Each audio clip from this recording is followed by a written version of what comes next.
Ladies and gentlemen, the Honorable Prime Minister of India, Shri Narendra Modi.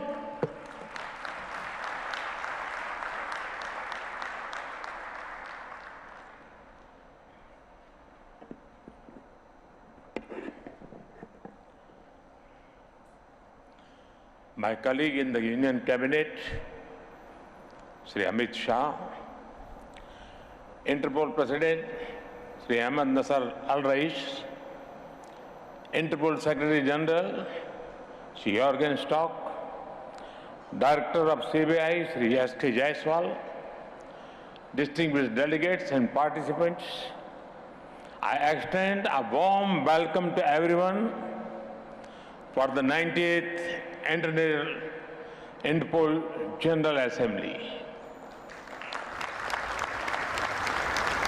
It is great to have you here at a time that is significant for both India and the Interpol. India is celebrating 75 years of independence in 2022. It is a celebration of our people, culture, and achievements. It is a time for looking back at where we came from and also for looking ahead at where we want to go. The Interpol is also approaching a historic milestone. In 2023, Interpol will be celebrating 100 years of founding.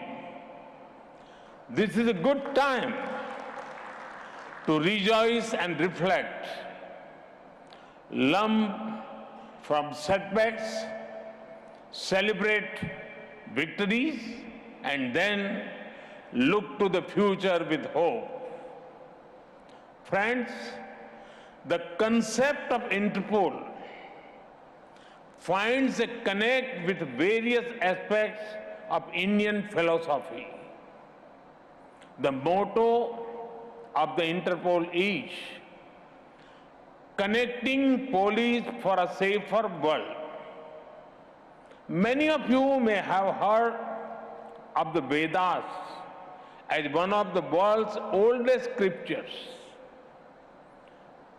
One of the verses in Vedas says, Ano bhadraha kratavo yantu vishwataha. It means, let noble thoughts come from all directions. This is a call for universal cooperation to make the world a better place. There is a unique global outlook in India's soul. This is why India is one of the top contributors in sending brave men and women the United Nations peacekeeping operations. Even before our own independence, we made sacrifices to make the world a better place. Thousands of Indians fought and died in the world wars. From climate targets to COVID vaccines, India has shown willingness to take the lead in any kind of crisis.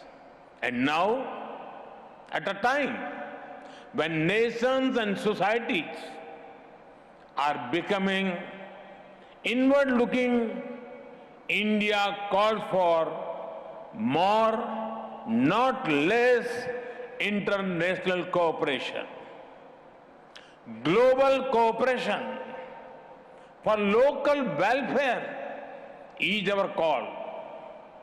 Friends, the philosophy of law enforcement is best explained by Chanakya, the ancient Indian philosopher.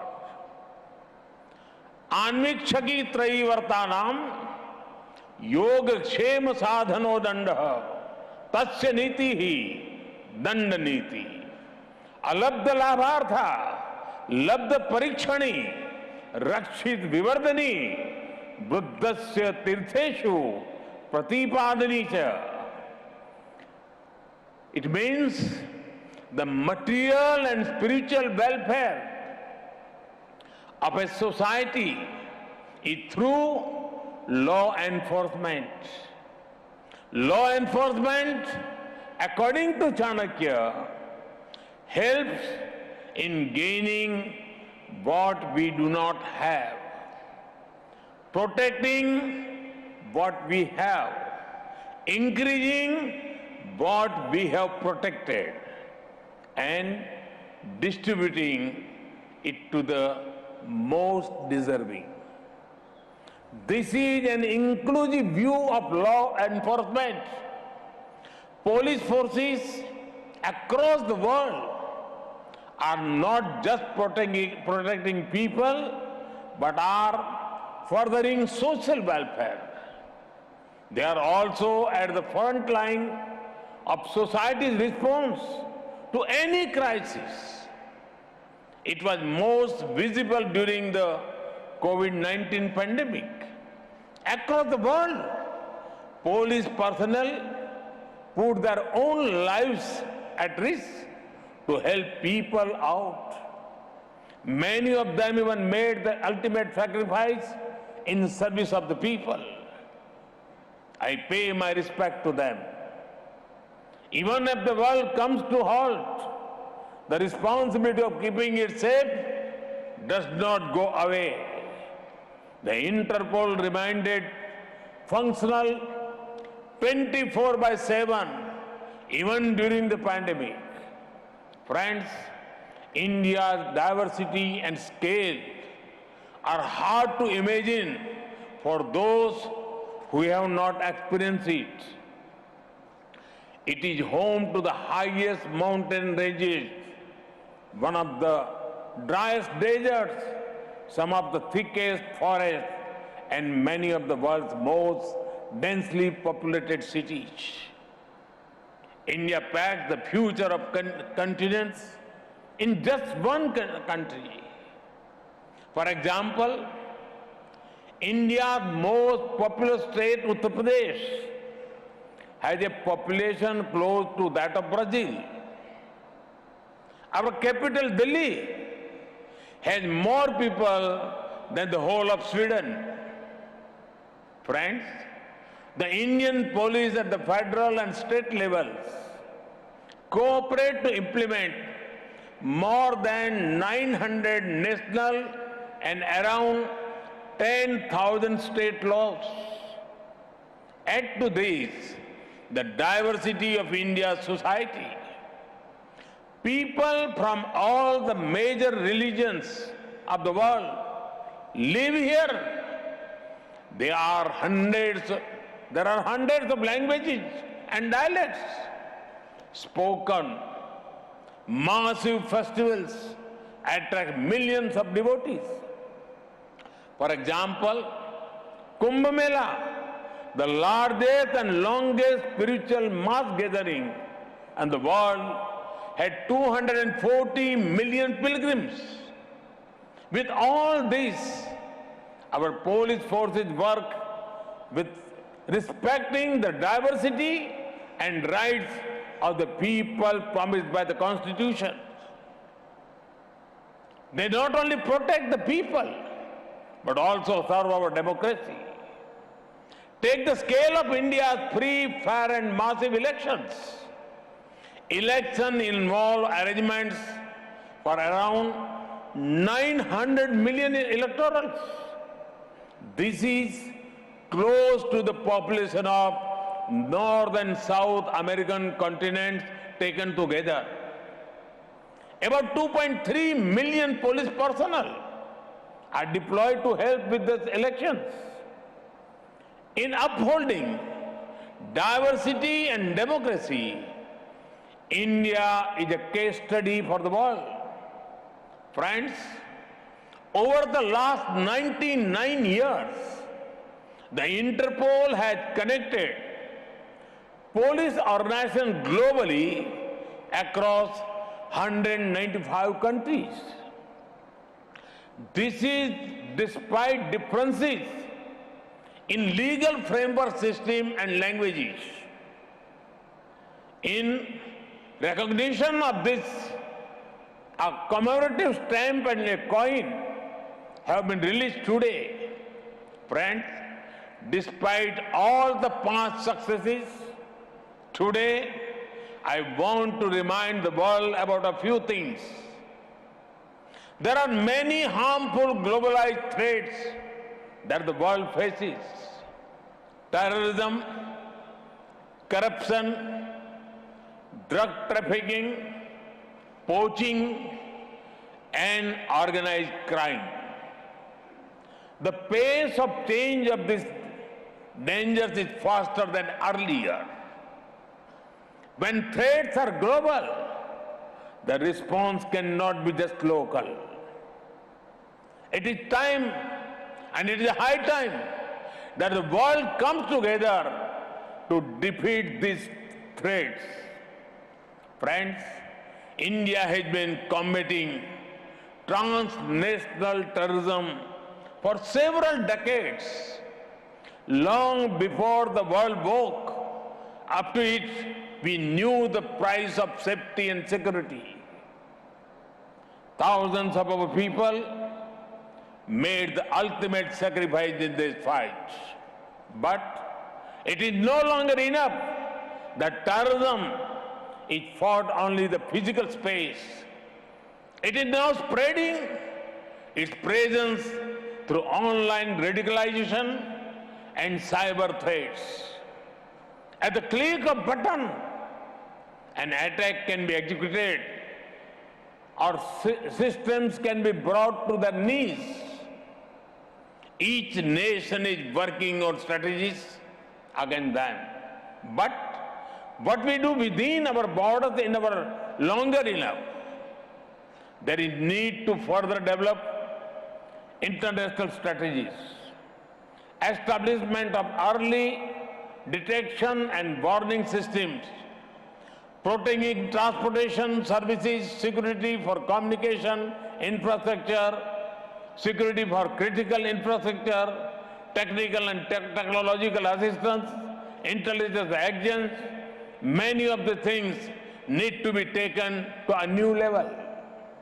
Friends, some of you may be thinking why I spoke of corruption as a dangerous threat. Corruption and financial crimes have harmed the welfare of the citizens of many countries. The corrupt find a way to park the process of crime in different parts of the world. This money belongs to the citizens of the country from which they have been taken. Often, this has been taken from some of the poorest people in the world. Further, it is such money that is pushed into evil activities. This is one of the major sources of terror funding, from illegal drugs that destroy your life, to human trafficking, from weakening democracies to the sale of illegal arms. This dirty money funds many destructive enterprises. Yes, there are diverse legal and procedural framework to deal with them. However, there is a need for the global community to work even faster to eliminate safe havens. There can be no safe havens for the corrupt terrorists, drug cartels, poaching gangs, or organized crime. Such crimes against people in one place are crimes against everyone, crimes against humanity. Further, this not only harm our present, but also impact our future generations. Police and law enforcement agencies need to devise procedures and protocols to increase cooperation. Interpol can help by speeding up of red corner notices for fugitive offenders. Friends, a safe and secure world is our shared responsibility. When the forces of good cooperate, the forces of crime cannot operate. Friends, before I conclude, I have an appeal to all the guests. Do consider visiting the National Police Memorial and National War Memorial in New Delhi. You can pay respect to the heroes who laid down their lives to keep India safe. These were men and women, just like many of you, ready to do anything for the nation. Friends, let communication, collaboration and cooperation defeat crime, corruption and terrorism. I hope the 19th International General Assembly proves to be an effective and successful platform for this. Once again, I welcome you all to this important program. Thank you. Namaste.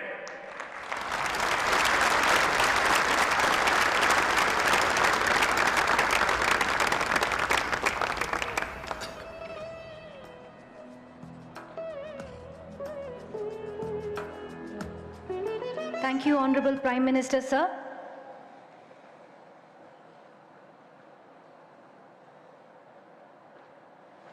I now invite Major General Akhmat Nasser Al-Raisi, President of Interpol, to present a token of appreciation